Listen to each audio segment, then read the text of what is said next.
Hello and welcome to the Fast Track Travel Clinic with me, Simon Calder. Now, that volcanic ash cloud that closed the skies over Europe in April and May is still casting a shadow on your travels. Bob Prince from New Jersey wants to know, what can I do to protect myself from a potential second volcanic eruption in Iceland when I travel this summer to Spain and Portugal from Newark, New Jersey? I've talked to the chief executives of two of Europe's biggest airlines. They both think it extremely unlikely that the ash cloud will return to haunt us to the same degree, not because there won't be eruptions in the near future, but because the response of airlines and air traffic authorities will be much more sophisticated.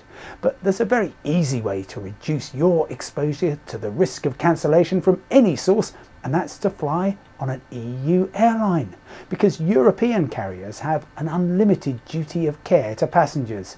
Now, the only such flight I could find from Newark to anywhere on the Iberian Peninsula is with TAP Portugal to Lisbon.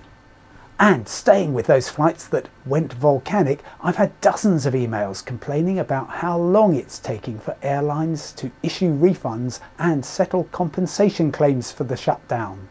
The carriers tell me that their administrative workload has soared, and while they're working as fast as they can to clear the backlog, their systems, like aviation as a whole, simply weren't designed to cope with a comprehensive close down of flying. So be patient but persistent if you sense that an airline is trying to fob you off. On the subject of refunds, David Raz Rhodes in London was given a credit note worth $300 by his travel agent, with the stipulation that it could only be used on so-called consolidated airfares.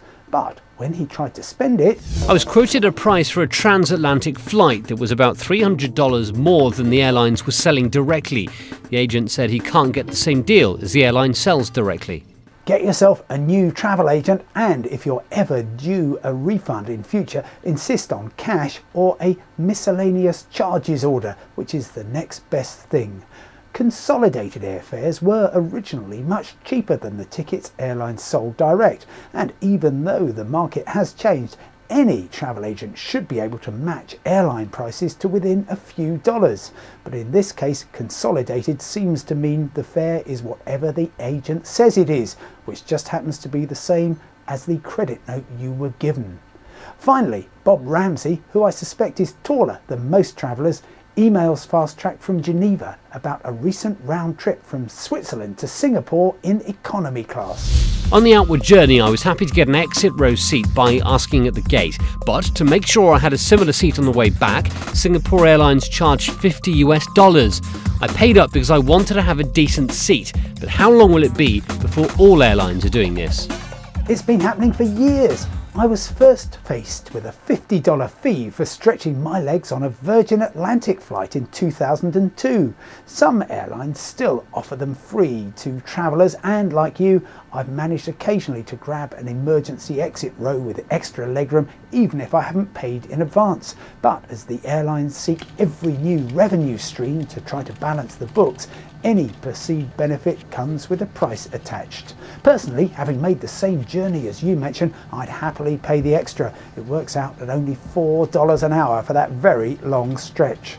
Keep those emails coming in at our usual address, fasttracktravel@bbc.co.uk. From me, Simon Calder, bye for now and see you next time.